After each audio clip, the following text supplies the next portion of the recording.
وكيف أخاف ما أشركتم ولا تخافون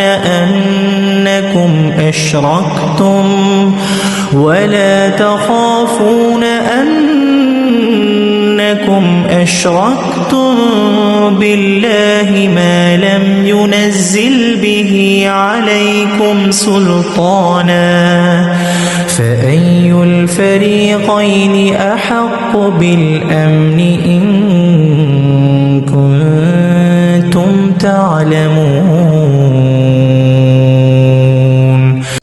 اور میں ان جھوٹے معبودوں سے کیوں ڈروں جنہیں تم نے اللہ کا شریک بنایا، جبکہ تم اس سے نہیں ڈرتے کہ تم نے اللہ کے ساتھ ان کو شریک ٹھہرایا جن کے متعلق اس نے تم پر کوئی دلیل نازل نہیں کی۔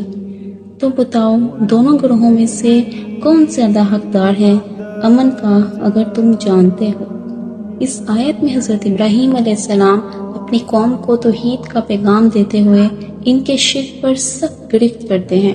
وہ کہتے ہیں کہ میں ان معبودوں سے کیسے ڈر سکتا ہوں جنہیں تم نے اللہ کا شریک بنا رکھا ہے، حالانکہ تمہیں یہ سوچ کر بھی خوف نہیں آتا کہ تم نے اللہ کے ساتھ ایسے شریک ٹھہرائے ہیں جن کے بارے میں اللہ تعالیٰ نے کوئی دلیل یا اختیار نازل نہیں کیا۔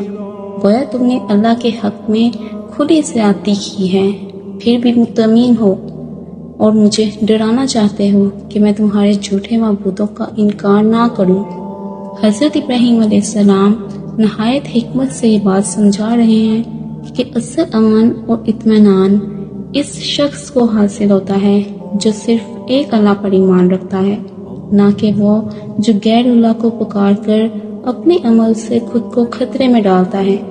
آخر میں سوالیہ انداز میں فرمایا جا رہا ہے کہ اگر تم سمجھ رکھتے ہو تو خود فیصلہ کرو کہ امن کا زیادہ مستحق کون ہے، وہ جو صرف ایک اللہ پر ایمان رکھتا ہے یا وہ جو اس کے ساتھ دوسروں کو شریک ٹھہراتا ہے۔ یہ آیت واضح کرتی ہے کہ شرک انسان کو نہ صرف عقیدے میں گمراہ کرتا ہے بلکہ اس کے دل سے اللہ کا خوف بھی ختم کر دیتا ہے، جبکہ توحید انسان کو دل کا سکون، اطمینان اور اللہ کی حفاظت عطا کرتی ہے۔ الذين آمنوا ولم يلبسوا إيمانهم بظلم أولئك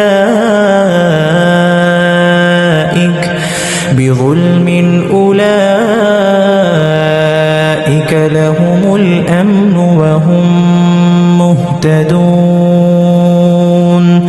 وہ لوگ جو ایمان لائے اور انہوں نے اپنے ایمان کو ظلم سے آلودہ نہیں کیا، انہی کے لیے امن ہے اور وہی ہدایت یافتہ ہیں۔ یہ آیت حضرت ابراہیم علیہ السلام کی گفتگو کے تسلسل میں اللہ تعالیٰ کا فیصلہ بیان کرتی ہے۔ اللہ واضح فرماتا ہے کہ وہ لوگ جو ایمان لائے اور اپنے ایمان میں شرک کو شامل نہیں کیا، یعنی وہ صرف اللہ پر ایمان رکھتے ہیں اور اس کے ساتھ کسی کو شریک نہیں کرتے، وہی لوگ ہیں جنہیں حقیقی معنوں میں امن نصیب ہوتا ہے۔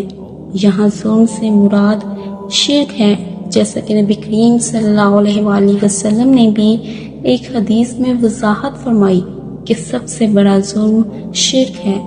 اس آیت کا پیغام یہ ہے کہ ایمان اگر خالص ہو بغیر شرک کے تو بندہ اللہ کے امن، رحمت اور ہدایت کا مستحق بنتا ہے، یعنی دنیا میں قلبی سکون اور آخرت میں نجات صرف اسی کے لیے ہے جو اللہ کی وحدانیت کو دل سے مانے اور اس پر عمل کرے۔ وَتِلْكَ حُجَّتُنَا آتَيْنَاهَا إِبْرَاهِيمَ عَلَى قَوْمِهِ نَرْفَعُ دَرَجَاتٍ مَّن نَّشَاءُ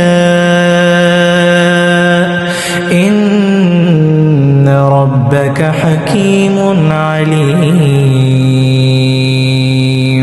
اور یہ ہماری دلیل تھی جو ہم نے ابراہیم کو اس کی قوم کے مقابلے میں دی.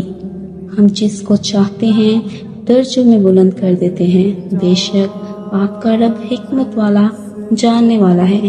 اس آیت میں اللہ تعالیٰ حضرت ابراہیم علیہ السلام کی عقل و بصیرت اور ان کے دلائل کی قوت کا ذکر فرماتا ہے. جو دلائل حضرت ابراہیم علیہ السلام نے اپنی قوم کے سامنے پیش کیے تھے، جیسے سورج، چاند اور ستاروں کو دیکھ کر ان کی الوہیت کو رد کرنا اور بالآخر خالص توحید کی طرف رجوع کرنا، یہ سب اللہ کی طرف سے عطا کردہ حجتیں تھی. اللہ تعالیٰ فرماتا ہے کہ ہجرت ہم نے ابراہیم علیہ السلام کو دی تاکہ وہ اپنی قوم کے باطل عقائد کو رد کرے. یہ دلائل صرف انسانی عقل کا کمال نہیں تھے بلکہ اللہ کی طرف سے عطا کردہ علم و حکمت کا نتیجہ تھے. مزید فرمایا کہ ہم جسے چاہتے ہیں بلند درجات عطا کرتے ہیں.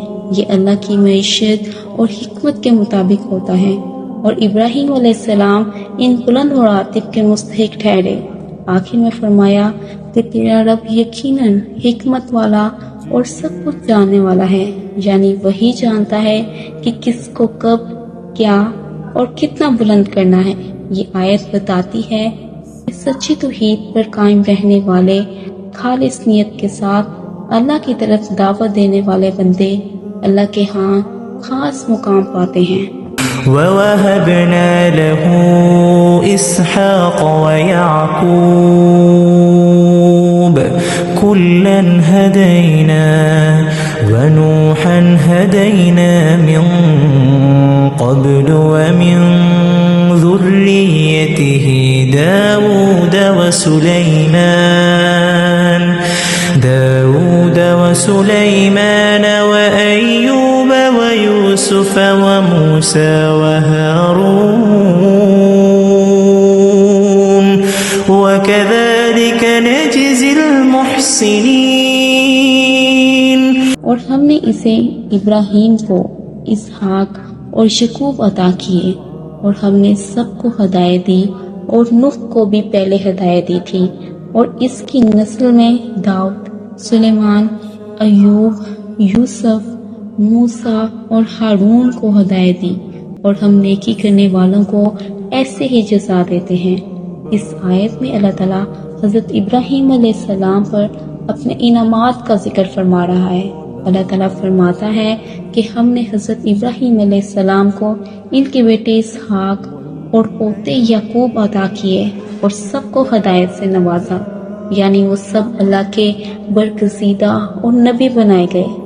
اس کے بعد حضرت نوح علیہ السلام کا ذکر فرمایا، جنہیں ابراہیم علیہ السلام سے پہلے ہدایت دی گئی تھی، اور وہ ان انبیاء میں سے تھے جن کی نسل سے ابراہیم علیہ السلام کا تعلق تھا.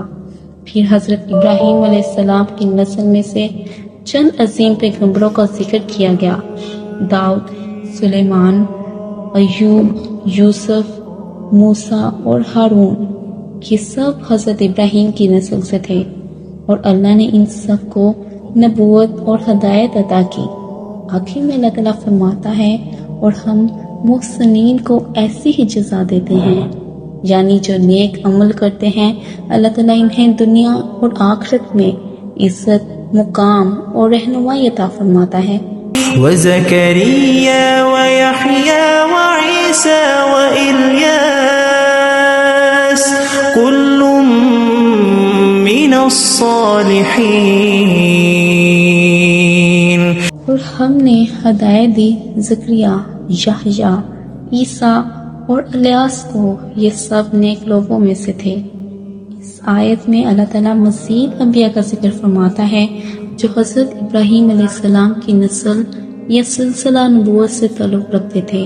فرمایا کہ ہم نے زکریا، یحییٰ، عیسیٰ اور الیاس کو بھی ہدایت دی، اور یہ سب صالحین لوگوں میں سے تھے. انبیاء کرام کا ذکر صرف اس لیے نہیں کیا گیا کہ وہ مشہور تھے، بلکہ اس لیے کہ سب خالص بندگی، تقوی، اخلاص اور دعوت حق کے علمدار تھے. مجھے امید ہے کہ آپ نے اس ویڈیو سے بہت کچھ سیکھا ہوگا اور آپ کے علم میں اضافہ ہوا ہوگا. اگر آپ کو یہ ویڈیو پسند آئی ہو تو چینل کو سبسکرائب کرنا مت بھولیے گا. جزاک اللہ.